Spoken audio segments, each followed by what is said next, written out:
Hello, shalom, and welcome to Jerusalem. Welcome to Scout Israel. My name is Yossi Silverman.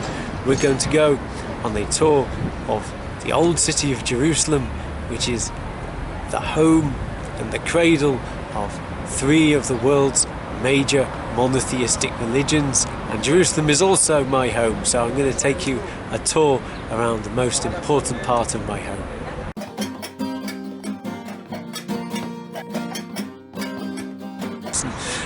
We're going to do an incredibly political tour of Jerusalem.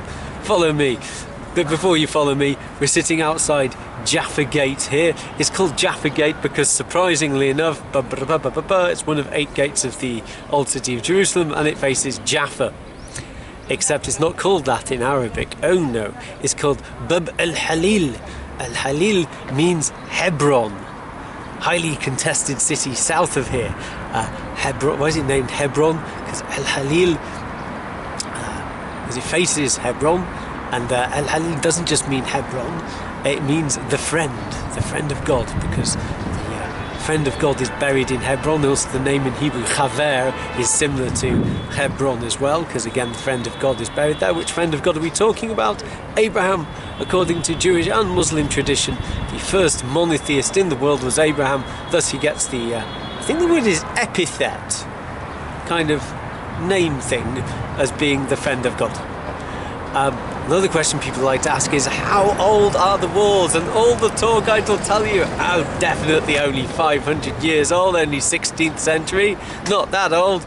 Yeah, it's not all 16th century. There are areas where you can see are clearly a little bit older, based on earlier walls surrounding the city. There's definitely some Crusader bits of the wall, but then the general structure and the general area of it, yes, from the 16th century. So we're about to go through one of the gates in this mostly 500-year-old wall, called Jaffa Gate. And we're actually going to go through the entrance, not through Jaffa Gate, that's a small unknown European monarch who you've probably never heard of, called Kaiser Wilhelm II, ride through it in 1898 when he visited Jerusalem. Of course, I'm being a bit facetious there. You might well know Kaiser Wilhelm II from the First World War. So follow me as we go through all 4 quarters of Jerusalem, which are the Jewish quarter, not in any order by the way, the Christian quarter, the Jewish quarter, the Armenian quarter, and the Muslim quarter. Follow me. Remember at any point to hit like, if you like it, hit share, so you can share it with your friends, and to hit subscribe, because I'm trying to get to 1,000 subscribers, hopefully faster than a speeding snail. So we're just slightly inside the Western Wall right now, and the building over here behind me, which you're having a look at right now, that is the Tower of David. There is one thing that this tower isn't, and that's the Tower of David. There is absolutely no archaeology suggesting it comes from 3,000 years ago. In fact, in the text itself, there's nothing really mentioned the tower being here, and it's in no connection with anything we have in a place called the City of David. So it's definitely not the Tower of David. However, it is many other things. Firstly, it is a 3-towered structure from 2,000 years ago. Most likely the Tower of King Herod. He had a tower that was described as having 3 towers, one representing each important person in his life. The tower for Mariamne, the wife, who he had killed, bit of a weirdo. His wife, also Hippias, his friend, and Fazail, his brother. All of which I think died in a nasty way, if I'm not mistaken. Also, it has kind of a sloping, what's called a sloping glassy moat type thing. That's Crusader. They reuse some of the Herodian stones, and you can tell by looking at the structure. Occasionally you see these stones with a kind of frame around it. I have a video about the Western Wall where we discuss that. I don't know if I've run out of YouTube cards to lead you there, but have a look at my channel. You'll find where I talk about these Herodian stones, and this generally tell us that a structure is from the time of King Herod 2,000 years ago. So we've got the sloping walls Crusader, we've got the Herodian structure. Inside you do have some 2,700 year old ruins, most likely from kings like King Hezekiah mentioned in the Bible. For more on that, you can have a look at my podcast. I'm very self-referential here. Hopefully I will be discussing the Tower of David a little bit more in itself. As well as this, it was renovated and rebuilt and redesigned in the Ottoman period, in the Mamluk period and the Ottoman period, and this you can evidently see from the different features here. You'll even have an early Muslim mosque, minaret of an early Muslim mosque, that's what it's famous for. So do visit the Tower of David when you come here, obviously after booking me first on scoutisrael.com. Do visit the Tower of David. It has a really lovely night spectacular, kind of an artistic representation of Jerusalem history that goes on inside here. It really is lovely. So we're just about to enter the Christian Quarter, and just to draw something to your attention, this is a living city. This is a city where 30,000 people all live in this barely 1 square mile area. And I think that's actually a beautiful thing. People tend to live here in a normal kind of, having a normal existence with normal life. Occasionally when I'm guiding here, you'll see little golf buggies pass me and groups of kids on their way to school. And behind me there's the bread delivery for the area. This is a living city, and I'm very happy about that. So I'd like you to come to visit me in the living city of Jerusalem. Oh, look at this bread now. Tattoo parlour in the Christian Quarter. I believe it's been there for about a good few hundred years. It's part of a kind of living relic that people would bring back on pilgrimage, would be a tattoo. So one of the things that makes the tour special is you're being guided by me. I'm a religious person, I'm an Orthodox Jew, and I can give you my particular perspective. My particular perspective is I grew up not knowing a whole lot about Christianity, and I was generally aware of 2 different groups, Protestant and Catholic, and it's a lot more complicated than that now, isn't it? By and large, every time there was a meeting amongst the early Christians about what their dogma would be, there would be the people who split off from the dogma, most notably in the Council of Chalcedon, which is, if I'm not mistaken, 4th century. And one of the breakaway groups included amongst the Ethiopian church and the Armenian church, and the Syrian church was the Coptic church, which are based, if I'm not mistaken, in Egypt. Behind me is a 17th century Coptic convent with the sign of the one of the signs of the Crusades on it, the sign of St. George and the Dragon. And we're going to talk about the Crusades a little bit later on in this tour. Coming to my favourite part of the tour, walk through this tunnel, take a big deep breath in, press the smell function on YouTube. You'll smell a beautiful smell of a bakery inside the Christian Quarter. Here's another one for the smell function on YouTube. Got a lovely pot of incense here burning. So I'm standing here just before you get into the Church of the Holy Sepulchre. There's actually a mosque. You think these quarters, everybody sticks to their lane. One quarter is just for one group and they don't live with each other. They really do. And this mosque is an important mosque known as the Umayyah, the Mosque of Omar. It moved. Originally it was south of the Church of the Holy Sepulchre. Originally it was to the east of the Church of the Holy Sepulchre. Now it's to the south. I might have got confused with my directions there. Hope I'm right. What's the story here? The story is after Muhammad died, there was the idea that the person takes over from him is not a new Muhammad, it's not a new Rasul Allah, a new replacement, a new messenger of God, rather a replacement for the messenger of God, Khalif Rasul Allah. So the word Caliph or Caliph and Caliphate is still to do with that concept. And there were 4 holy caliphs, holy, or known as the Rashidun. One was Omar. Omar visited Jerusalem in the 7th century and prayed next to the Church of the Holy Sepulchre, so they built this mosque in his honour. This mosque is, I believe, mostly the structure is now Mamluk. of the Church of the Holy Sepulchre, which is a building from, originally there was a quarry here in the around about the year 30 CE, or some of you call AD. But the main building really as a church starts in the 4th century. I'm going to do a longer video about that later, going more in depth, answering questions like what on earth is a nice Jewish boy going inside the Church of the Holy Sepulchre. But we have inside this thing, which is the Stone of Unction. The Stone of Unction where Jesus was laid out. We have this structure here, which is the crypt, the sepulchre itself, the place where Jesus was buried, and then his body was he got up and walked out 3 days later, according to Christian tradition. And here, which is Calvary, the place of the crucifixion. And please keep in mind, this is only according to Catholics and Orthodox Christians, and of course those non-Chalcedonian Christians, what we call monophysites we mentioned before.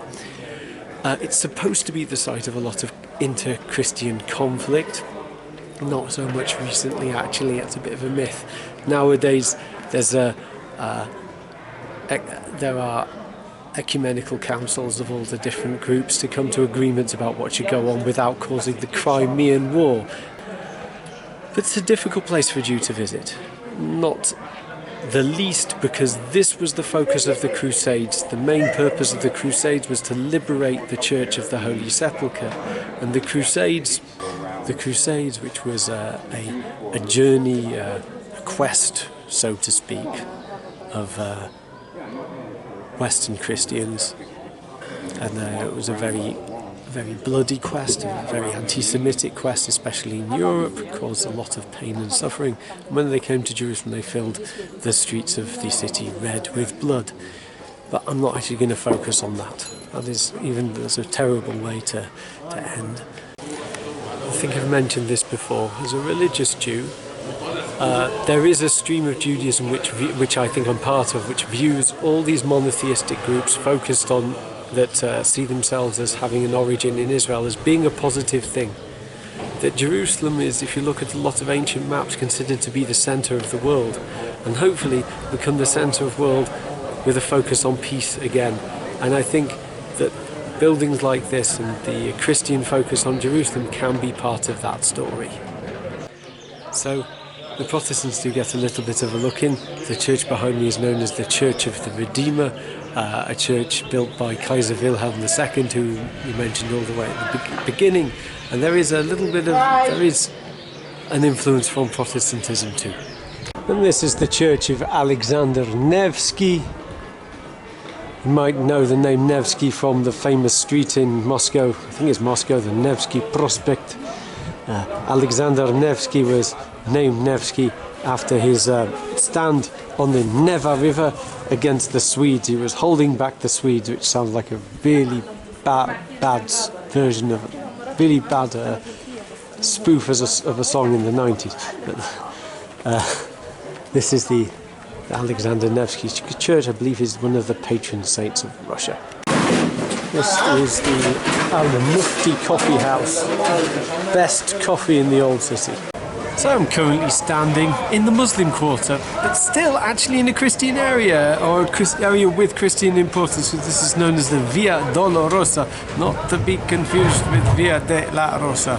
One would be the way of the rose. This isn't that. This is Via Dolorosa, which means the sad and miserable last route of Jesus that he took on his last day. I believe it's a 13th century tradition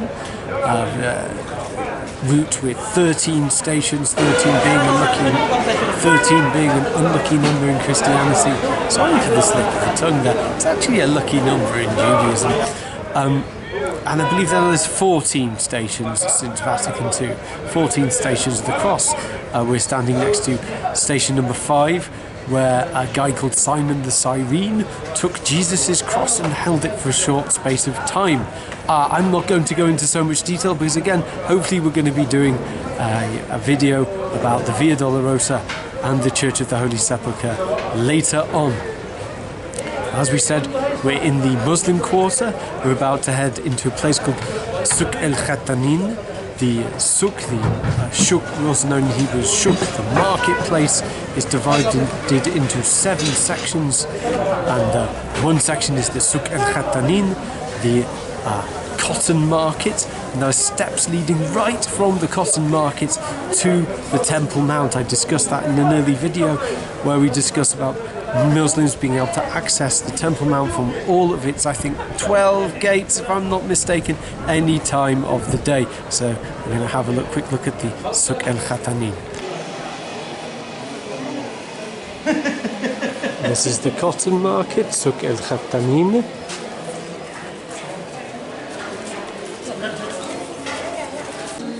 No less important institution of Jerusalem, Abu Musa's tea house, one of the best tea in the old city. Yeah, come on a tour with me, find the best places to drink tea and coffee and beer and stuff. One of the 12 entrances to the Temple Mount. I'm standing here inside the Muslim quarter in Souk El Khatanin.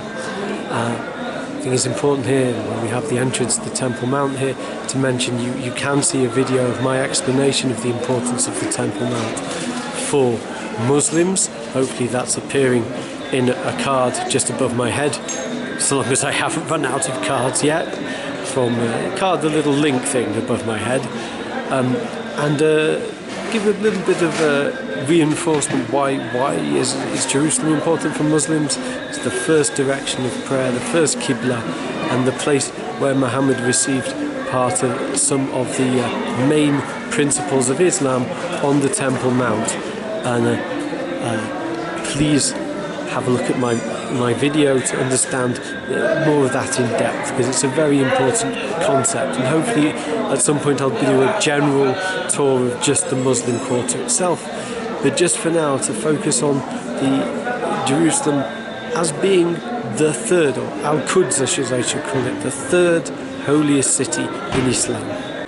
I'm going to do one of these other fun controversial statement alarms. Controversial statement alarm. I'm just about to discuss possible issues with Palestinian rights. So if you don't like moving from outside your political comfort zone, don't watch this video anymore. So the house that we're looking a bit further down from me here is called Beit Wittenberg, a Jewish settlement inside the old city. Some might claim it's really the source of a lot of violence, some might claim the opposite, but it is very much a kind of power, a spark of within the powder keg that is in the old city, and a lot of the Arab residents would probably wish to see it gone, at least so we're led to believe. And you can feel free to argue about all of that in the comment section, but it is one of the issues of the Muslim quarter is the presence, the Jewish presence within it, and we're also going to be we're going to be discussing that also in the context of the Jewish quarter itself in the old city as well. But just to show you, when we're talking about the argument about settlement inside Palestine, this is what we're talking about. We're talking about Jewish houses in Arab areas. Another issue here is citizenship. The people you see around you, what is their citizenship? Do they have citizenship of Israel? Do they want citizenship of Israel? Some of them have Jordanian citizenship. Some of them, when they travel abroad, they have what's called a laissez-passer. They don't have a passport. They don't really have a proper legally defined citizenship, which is a great source of upset. What is the answer for this? Answers in the comment section. That is, we talk about Jerusalem as we talk about the old city as a living city. This is part of what it is to live in the city. For some people, it means to live in the old city of Jerusalem is to live without officially recognised citizenship and officially recognised rights. On a more personal note, you could ask, what is it to live in and around the old city? I live outside the old city in the south of Jerusalem, but I come here regularly to run tours. And I have to say, I cannot tell you the number of times that the nice people around me running the stalls have saved one of my tours, have helped me out, have been able to help me out when I was a young tour guide and would get lost on a regular basis. I don't do that anymore. Don't worry. Don't come to Jerusalem and get lost with me. It'll be fine. And they're a really nice group of people who are only out to help you, really. You're not going to get lost in the old city. One of these people will help you, don't worry. So that's what it means to live in the old city in Jerusalem. So I make a little confession. I just made that little ending of the Muslim Quarter area, and I thought, is that true? Can we really be friends if I have rights that you don't? If you don't have citizenship and I do? Yes, we can, unless you live in a community where everybody's the same. In a community where everybody's the same and you only make friends with people who are the same as you, then no, you cannot make friends, and no, you will never be friends.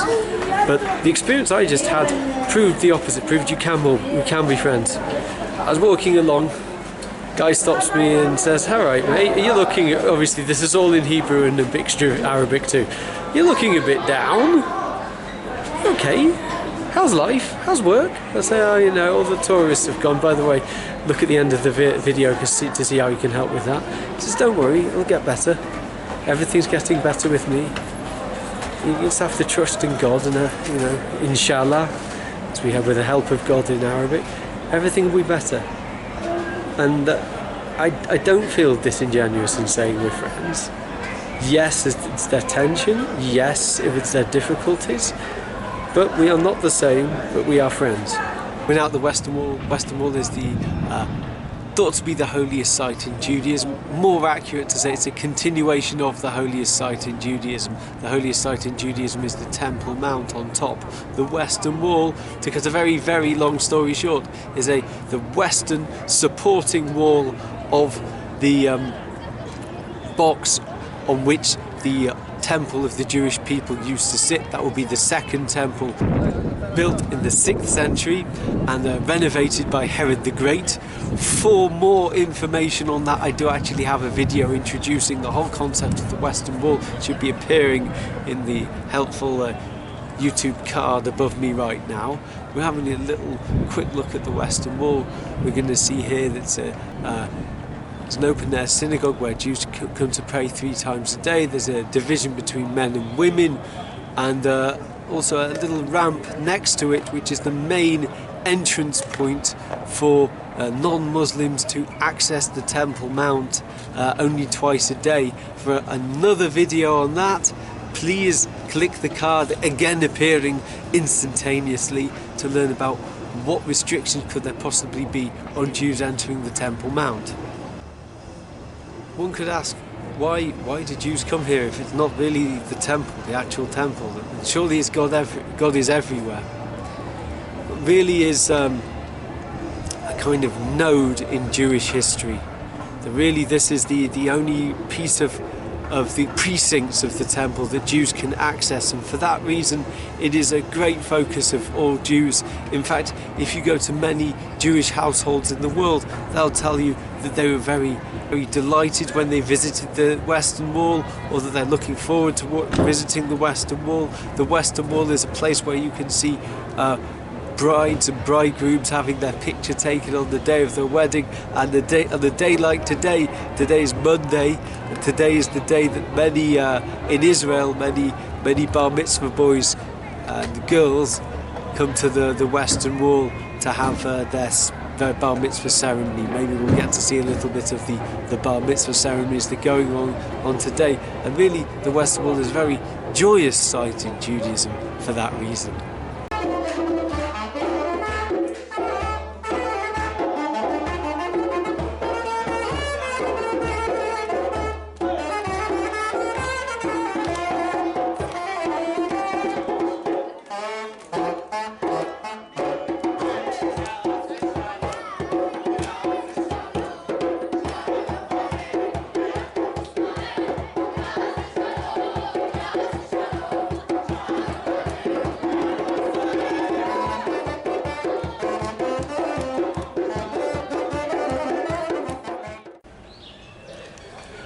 Hello, we're now standing in the Jewish quarter, the Jewish quarter that has well over 2,000 years of history inside it. I'm standing on the street, actually a street from the late Roman period, built around the time of the Emperor Hadrian. That's right, same bloke who did the funny wall in Scotland. Built this road here. This is the Cardo, the main street of the city, built around about the 2nd century. It's flanked with these pillars, these Corinthian capitals. As well as this, we also have various different aspects of all the history of Jerusalem, from Maccabean walls and cisterns to this broad wall from more than 2,700 years ago. I'm probably going to do a more extended tour of the Jewish quarter pretty soon, hopefully with a link appearing as well. The Jewish quarter as we see it right now, really, it can be said to have been founded, as you kind of see it a bit right now, you'll understand why I'm saying a bit in a second, from 700 years ago. As we discussed earlier, Jews were kicked out of the old city 1,000 years ago when the city was conquered by the Crusaders in a very vicious manner. And then they returned when the Crusaders were kicked out in turn in the late 13th century. And they started to slowly dribble in and slowly start to build synagogues and settlements inside the walls of the old city. And the synagogue we're looking at here, this is the synagogue known as the Ramban synagogue, the synagogue of the famous Jewish philosopher Nachmanides from the late 13th century. We also have slightly newer, I say very slightly newer buildings. This is the Sephardic synagogues, the 4 main Sephardic synagogues of the Jewish quarter. You might understand Judaism is split into many groups, but the most groups that are best known as Sephardic and Ashkenazic. Sephardic for descend from the expulsion from Spain and the Iberian Peninsula countries, they spread out across the world.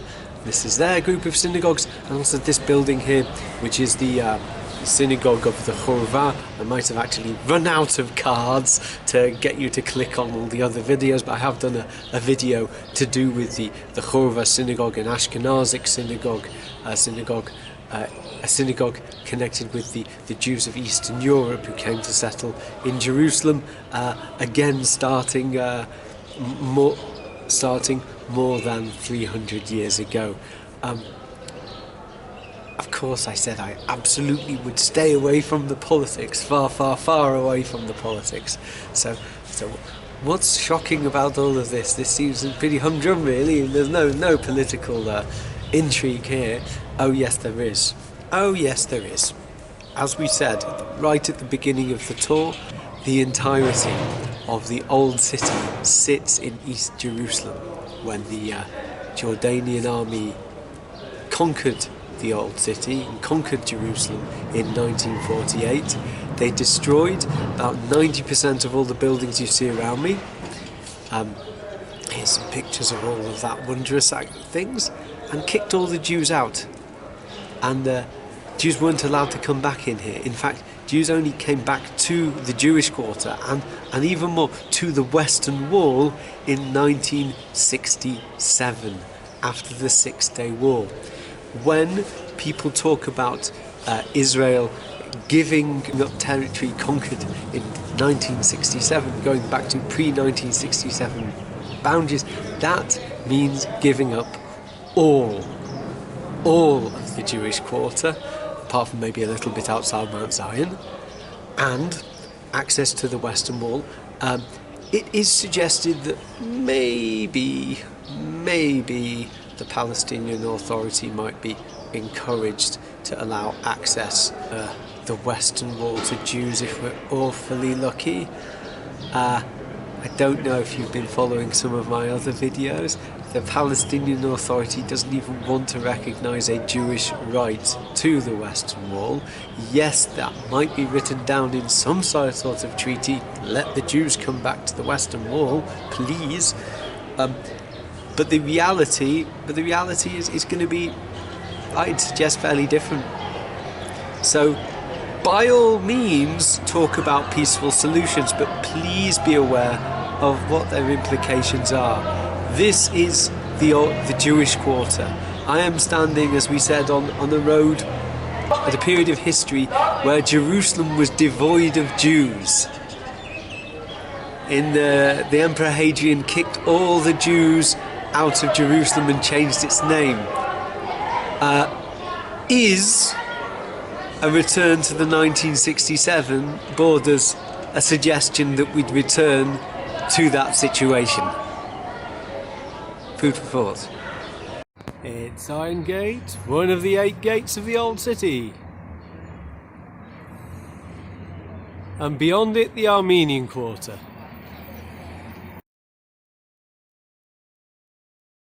So here I am in the Armenian quarter, and the Armenian quarter is very different from the other quarters. It has these very tall walls, with, some of them surround private houses, some of them surround a central religious compound. I believe that's actually a crowd of Armenian schoolgirls just walking past here. See, it's a living city. The religious compound surrounded by these very tall walls. The kind of really central location of the Armenian quarter is a cathedral with the name of the Cathedral of St. James, which I believe refers to St. James the Less, who there's a big argument about who he is. Amongst other things, he might have been the brother of Jesus.